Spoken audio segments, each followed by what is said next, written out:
Class 6 की Hindi NCERT का नाम है मल्हार। मल्हार के पार्ट 4 जो है हार की जीत, ये एक कहानी है। कहानी बहुत इंटरेस्टिंग है, लेकिन इसे लाइन बाय लाइन अच्छे से पढ़ना और समझना इसलिए ज़रूरी है क्योंकि एनसीईआरटी में जो भी क्वेश्चंस पूछे जाते हैं, जो भी प्रश्न उत्तर आते हैं, वो पाठ के बीच से आते हैं। तो जब तक आप पाठ के हर लाइन से क्वेश्चन कैसे बनाते और आंसर कैसे लिखते ये नहीं समझिएगा, तो पूरी कहानी को पढ़ने से भी कोई फ़ायदा नहीं होगा। Hello students, welcome back to my class. और अब तक आप समझ गए होंगे कि आज है हिंदी मल्हार की क्लास, पाठ है हार की जीत, और हम क्वेश्चन आंसर के साथ इस पाठ को पढ़ेंगे, समझेंगे, सारी चीज़ें एक क्लास में करेंगे। ठीक है, तो चलिए शुरू करते हैं। तो माँ को अपने बेटे और किसान को अपने लहलहाते खेत देखकर जो आनंद आता है, वही आनंद बाबा भारती को अपना घोड़ा देखकर आता है। यहाँ पर एक है बाबा भारती, उनके पास एक घोड़ा है। प्रश्न ये बनेगा कि बाबा भारती को अपना घोड़ा देखकर कैसा लगता था। तो माँ को अपने बेटे को और किसान को अपने लहलहाते खेत कर जो खुशी मिलती है, आनंद मतलब खुशी, वही आनंद बाबा भारती को अपने घोड़े को देख के आता था। भगवत भजन से जो समय बचता, भगवत भजन मतलब पूजा पाठ, वो घोड़े को अर्पण हो जाता। अर्पण मतलब सौंपना। यहाँ मैं शब्दों का अर्थ भी बताते जा रही हूँ क्योंकि शब्द अर्थ जो है ना, वो आपके एग्ज़ाम में आते हैं कि शब्दों का अर्थ या वाक्य बनाना। वह घोड़ा बहुत सुंदर था, बड़ा बलवान था। बलवान मतलब जिसके ताकत बहुत हो। उसके जोड़ का घोड़ा सारे इलाके में नहीं था। जोड़ मतलब उसकी तरह का, उसके बराबर का घोड़ा। बाबा भारती उसे सुल्तान कहकर पुकारते थे। घोड़े, बाबा भारती के घोड़े का क्या नाम था? अगर कोई पूछे, अगर एक लाइन में क्वेश्चन आएगा तो आप बताना सुल्तान। अपने हाथ से खरहरा करते। खरहरा क्या होता है? खरहरा लोहे की कंघी होती जिससे घोड़े के बाल झाड़े जाते हैं। खुद दाना खिलाते, देख देख कर प्रसन्न होते थे। तो बाबा भारती अपने घोड़े को देखकर कैसा महसूस करते थे? बाबा भारती अपने घोड़े को खुद खरहरा करते थे, खुद दाना खिलाते थे और उसे देख देख कर प्रसन्न होते थे कि उन्होंने रुपया, माल, असबाब, ज़मीन आदि अपना सब कुछ छोड़ दिया। यहाँ तक कि उन्हें नगर के जीवन से भी घृणा थी। यहाँ पर असबाब मतलब होता है घर गृहस्थी। अपना घर गृहस्थी का सामान सब कुछ छोड़ दिया। इवन उनको शहर का जो जीवन था वो भी पसंद नहीं था। घृणा मतलब पसंद नहीं होना। अब गांव से बाहर एक छोटे से मंदिर में रहते थे। बाबा भारती कहाँ रहते थे? गांव से बाहर एक छोटे से मंदिर में। और क्या करते थे? भगवत भजन यानी भगवान का भजन करते थे। मैं सुल्तान के बिना नहीं रह सकूंगा। ये वाक्य किसने, किससे कहा? ये वाक्य बाबा भारती ने कहा। उन्हें ऐसी भ्रांति सी हो गई थी। भ्रांति मतलब भ्रम हो गया था। मतलब वो ऐसा अनुभव करते थे कि वो सुल्तान के बिना रह ही नहीं सकते हैं। वे उसकी चाल पर लट्टू थे। लट्टू मतलब फिदा थे। कहते ऐसा चलता है जैसे मोर घटा को देखकर नाच रहा हो। सुल्तान कैसे चलता था? जैसे जब बादल छाते हैं ना तो मोर नाचने लगता है खुशी से, वैसे ही सुल्तान हमेशा खुश रहता था जैसे नाच रहा हो। जब तक संध्या समय सुल्तान पर चढ़कर 8-10 मील का चक्कर न लगा लेते उन्हें चैन न आता। बाबा भारती रोज़ शाम को सुल्तान पे बैठते थे और 8-10 मील चक्कर लगाते थे, तभी उनको चैन आता था। तो इस पैराग्राफ से पूरे हमने क्या सीखा, क्या पता चला कि बाबा भारती हैं एक जो घर गृहस्थी त्याग चुके हैं और वो एक मंदिर में रहते हैं। शहर से बाहर गांव में एक मंदिर में रहते हैं जहां भगवान का भजन कीर्तन करते हैं। उनके पास एक घोड़ा है जिसका नाम है सुल्तान, जिसको वो बहुत प्यार करते हैं क्योंकि उन्हें लगता है कि इसके जैसा घोड़ा पूरे इलाके में कहीं नहीं है। वो उससे इतना प्यार करते हैं कि उसका बाल झाड़ना, उसको दाना खिलाना, सारी चीज़ें वो उसका खुद से करते हैं। और साथ ही साथ रोज़ शाम को वो उस पर बैठ करके 8-10 मील का चक्कर लगाते हैं तो ही उनको चैन आता है। और साथ ही साथ उनको ये भी लगता है कि वो सुल्तान के बिना नहीं रह सकते। मतलब जो इंसान सारा मोह माया त्याग चुका, ना उसको रुपए का लालच है, ना कि पैसे का, ना घर गृहस्थी का, ना ज़मीन का, ना जायदाद का, ना शहर का जीवन पसंद है, लेकिन उसको किससे सबसे ज़्यादा प्यार है? सुल्तान नाम के घोड़े से बहुत ज़्यादा प्यार है। तो ये है बाबा भारती और ये है उनका घोड़ा सुल्तान। अब दूसरी तरफ चलते हैं। खड़क सिंह इस इलाके का प्रसिद्ध डाकू था। लोग उसका नाम सुनकर ही घबराते थे, कांपते थे। तो ये खड़क सिंह कौन था? डाकू था। वो सुल्तान की कीर्ति उसके कानों तक पहुंची। घोड़े जो सुल्तान है उसका यश, कीर्ति मतलब यश, प्रसिद्धि कहाँ तक पहुंची? खड़क सिंह तक। उसका हृदय उसे देखने के लिए अधीर हो गया। अधीर मतलब, अधीर का अर्थ होता है बेचैन। इसको लिखते जाइएगा, अधीर हो गया। एक दिन वह दोपहर के समय बाबा भारती के पास पहुंचा और उनके पास आके बैठ गया। बाबा भारती ने पूछा, खड़क सिंह क्या हाल है? खड़क सिंह ने सिर झुकाकर उत्तर दिया, आपकी दया है। कहो इधर कैसे आए गए। सुल्तान की चाह खींच लाई, विचित्र जानवर है, देखोगे तो प्रसन्न हो जाओगे। मैंने भी बड़ी प्रशंसा सुनी है, उसकी चाल तुम्हारा मन मोह लेगी, कहते हैं देखने में भी बहुत सुंदर है। अब ये जो पैराग्राफ है यहाँ से क्वेश्चन क्या बनता है पता है, किसने किससे कहा। जैसे सुल्तान की चाह खींच लाई, ये वाक्य जो है खड़क सिंह ने बाबा भारती से कहा। विचित्र जानवर है, देखोगे तो प्रसन्न हो जाओगे, ये वाक्य बाबा भारती ने खड़क सिंह से कहा। उसकी चाल तुम्हारा मन मोह लेगी, बाबा भारती ने खड़क सिंह को कहा। कहते हैं देखने में भी बहुत सुंदर है, ये बात खड़क सिंह ने बाबा भारती को उत्तर में कहा। बहुत दिनों से अभिलाषा थी, आज उपस्थित हो सका हूँ। क्या कहना, जो उसे एक बार देख लेगा उसके हृदय पे उसकी छवि अंकित हो जाएगी। छवि मतलब उसकी प्रकृति, उसका दृश्य।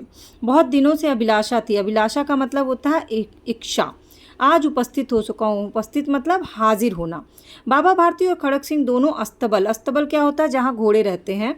बाबा ने घोड़ा दिखाया और खड़क सिंह ने घोड़ा देखा आश्चर्य से। खड़क सिंह ने घोड़ा कैसे देखा, आश्चर्य से देखा।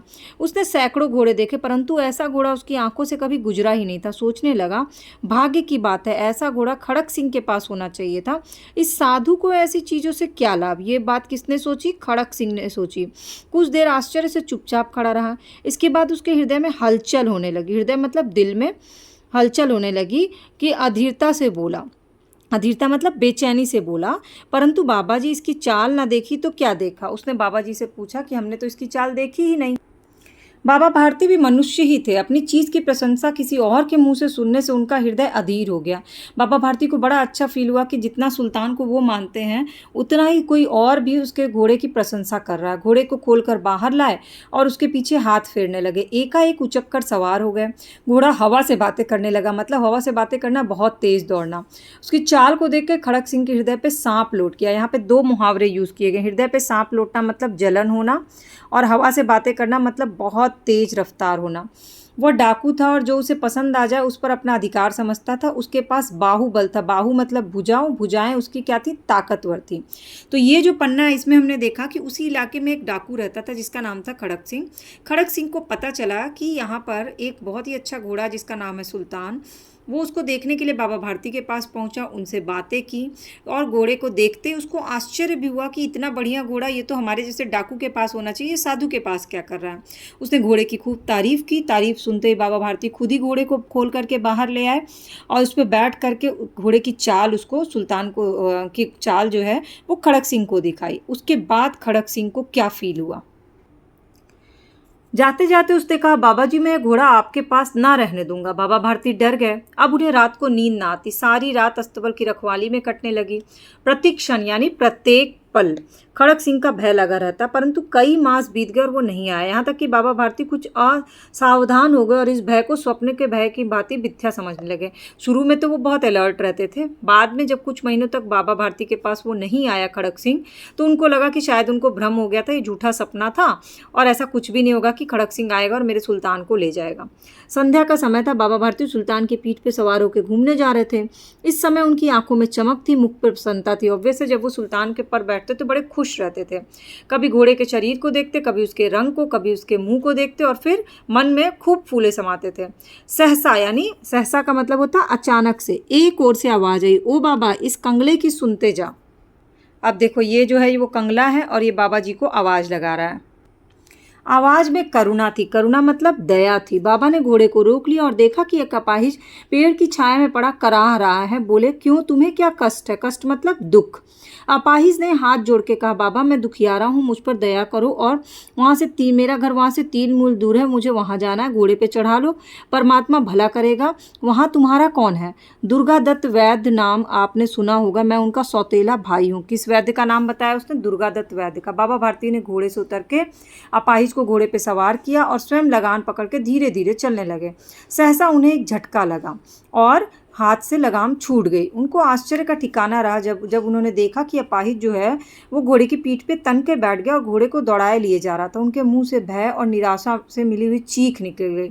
वह अपाहिज डाकू खड़क सिंह था और बाबा भारती कुछ देर तक तो चुप रहे। कुछ समय बाद उनको निश्चय किया और चिल्लाकर बोले, जरा ठहर जाओ। खड़क सिंह ने ये आवाज़ सुनकर घोड़ा रोक दिया और उसकी गर्दन पर हाथ फेरते हुए कहा, बाबा जी यह घोड़ा अब ना दूंगा, परंतु एक बात सुनते जाओ। खड़क सिंह ठहर गया। बाबा भारती ने निकट जाके उसकी ओर ऐसी आंखों से देखा जैसे बकरा देखता है और कहा, यह घोड़ा तुम्हारा हो चुका है, मैं तुमसे इसे वापस लेने के लिए नहीं कहूँगा, पर खड़क सिंह केवल एक प्रार्थना करता हूँ कि इसे अस्वीकार नहीं करना, नहीं तो मेरा दिल टूट जाएगा। तो इस पन्ने में हमने पढ़ा कि बाबा भारती जब निश्चिंत हो गए तो अचानक से एक दिन वो शाम को घोड़े पे सैर कर रहे थे। तभी जो है एक गरीब अपाहिज जो है पेड़ की छांव में बैठा था। उसने बाबा भारती को रोका और उसने बोला कि मुझे 3 मील दूर जाना, आप अपने घोड़े से मुझे छोड़ दीजिए क्योंकि मैं अपाहिज हूँ। बाबा भारती को उस पर दया आ गई। बाबा भारती ने उसको अपने घोड़े पर बैठाया और खुद पैदल चलने लगे घोड़े की लगाम पकड़ के। अचानक से उस आदमी ने घोड़े की लगाम कस के खींची और घोड़ा तेज भागने लगा। तो बाबा भारती को आश्चर्य हुआ कि ये तो अपाहिज था, ये घोड़ा कैसे चला रहा। फिर उन्होंने देखा कि ये जो घोड़ा चला रहा है वो अपाहिज नहीं बल्कि खड़क सिंह है और अब खड़क सिंह ने उस घोड़े को कब्जे में कर लिया। तब बाबा भारती ने उससे प्रार्थना की कि ठीक है घोड़ा तो अब तुम्हारा हो गया, सिर्फ मेरी एक प्रार्थना सुन लो। अब देखो बाबा भारती इससे क्या प्रार्थना करते हैं, तुम इस घटना को किसी के सामने प्रकट मत करना। इससे क्या प्रयोजन सिद्ध होगा, प्रयोजन मतलब खड़क सिंह ने बहुत सोचा, बहुत सिर मारा, पर कुछ समझ ना सका। हार कर उसने अपनी आंखें बाबा भारती के मुख पर गड़ा दी और पूछा, बाबा जी इसमें आपको क्या डर है। सुनकर बाबा भारती ने उत्तर दिया, लोगों को यदि इस घटना का पता चला तो वो किसी गरीब पर विश्वास नहीं करेंगे, दुनिया से विश्वास उठ जाएगा। यह कहते कहते उन्होंने सुल्तान की ओर इस तरह से मुंह मोड़ लिया और उनका उससे कोई संबंध ही ना रहा। मतलब बाबा भारती को इस बात का कष्ट था कि उन्होंने अपाहिज समझ करके दया में किसी की मदद की, और अगर ये बात पूरी घटना किसी को पता चल गई कि किस तरह से चतुराई से बाबा भारती से घोड़ा ले लिया इसने, खड़क सिंह ने, तो लोगों का अब गरीबों से, तो इस समय भी बाबा भारती को ये चिंता थी कि लोगों का गरीबों से, ज़रूरतमंद लोगों से विश्वास ना उठे, वरना अगली बार से कोई भी किसी गरीब या ज़रूरतमंद की मदद ही नहीं करेगा। बाबा भारती चले गए, पर उसके शब्द खड़क सिंह के कानों में इस प्रकार गूंज रहे थे। वो सोचता था कैसे ऊंचे विचार हैं, कैसा पवित्र भाव है।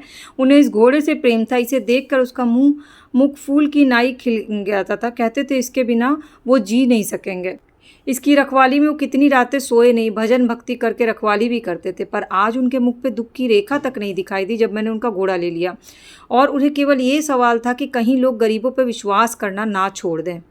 तो पिछले पन्ने में क्या था, बाबा भारती ने निवेदन किया, प्रार्थना की खड़क सिंह से कि तुम घोड़ा ले जाओ, मैं तुमसे घोड़ा नहीं मांगूंगा, बस ये जो घटना हुई है ना, जिस तरह से तुमने अपाहिज बन के गरीब बन के ठगी किया, वो किसी को बताना मत, वरना अगली बार से कोई अपाहिज गरीब ज़रूरतमंद पे विश्वास नहीं करेगा। और ये बात जो है ना खड़क सिंह के दिमाग में गूंजती रही कि जिस घोड़े को वो इतना प्यार करते थे उसको खोने का दुख उनकी आंख में नहीं दिखा, बल्कि गरीबों के प्रति उनकी भावना दिखी।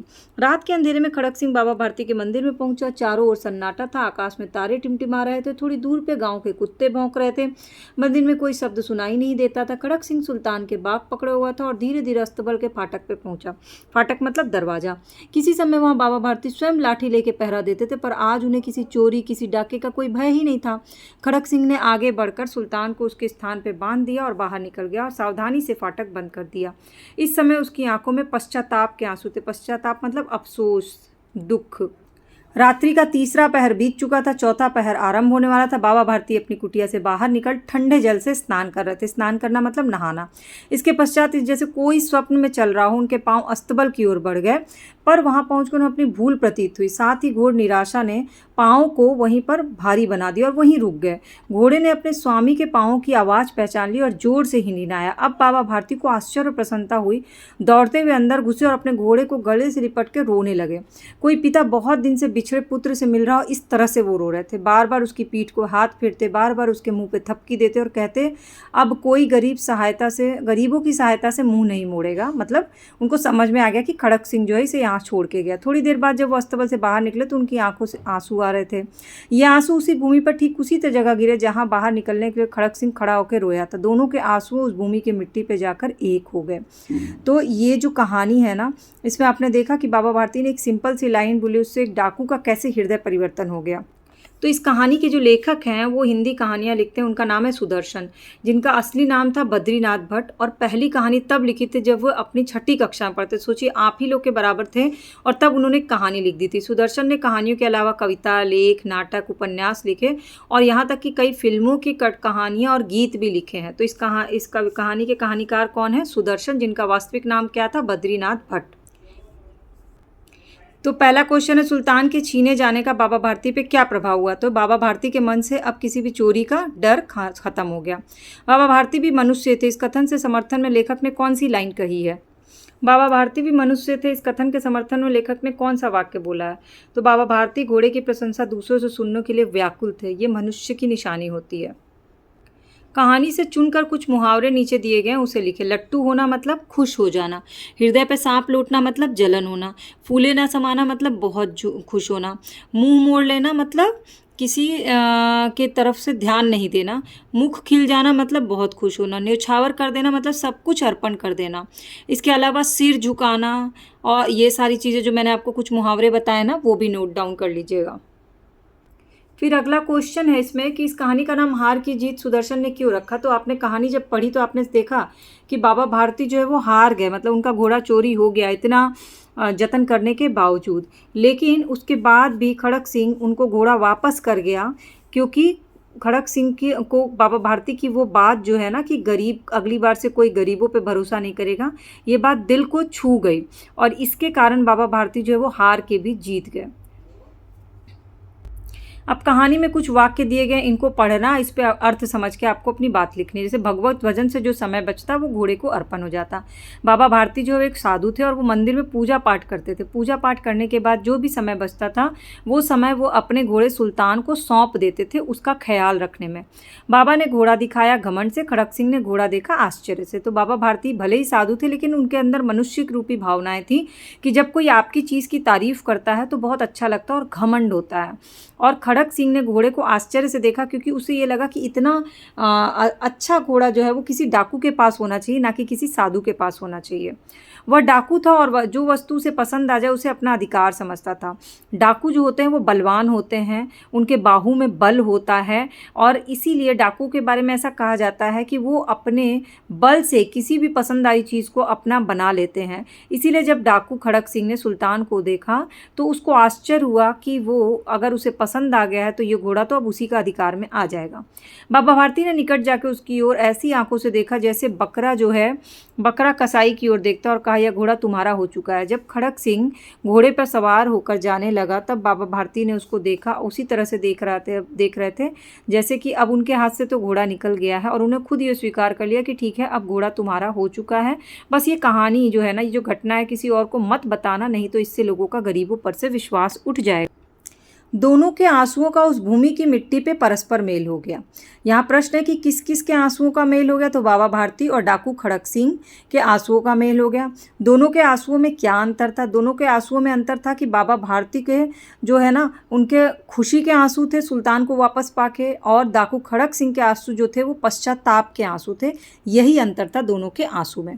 अब इसके अलावा भी आपके पास कोई क्वेश्चन रह गया हो शब्द अर्थ से रिलेटेड, मैंने सारे शब्द अर्थ आपको करा दिए, पूरी कहानी सुना दी, इसके अलावा लेखक का परिचय दे दिया, मुहावरे बता दिए, प्रश्न उत्तर करा दिए। तब भी कोई डाउट क्वेरी क्वेश्चन रह गया होगा तो कमेंट सेक्शन में मुझसे पूछ लीजिएगा ताकि आपका जो ये चैप्टर है बहुत अच्छे से तैयार हो जाए। बाकी सब्जेक्ट की क्लासेस भी चैनल के प्लेलिस्ट पे अपलोडेड है। अगर आपको अच्छा लग रहा होगा, क्लास समझ में आ रही होगी तो सब्सक्राइब या फॉलो बटन को क्लिक कर लीजिएगा। और अगर प्रश्नों के उत्तर रिटन फॉर्मेट में चाहिए होगा तो चैनल के मेंबर या सब्सक्रिप्शन ज्वाइन कर लीजिएगा, तो आपको सारे क्वेश्चन आंसर PDF फॉर्म में या वीडियो फॉर्म में अवेलेबल करा दिए जाएंगे।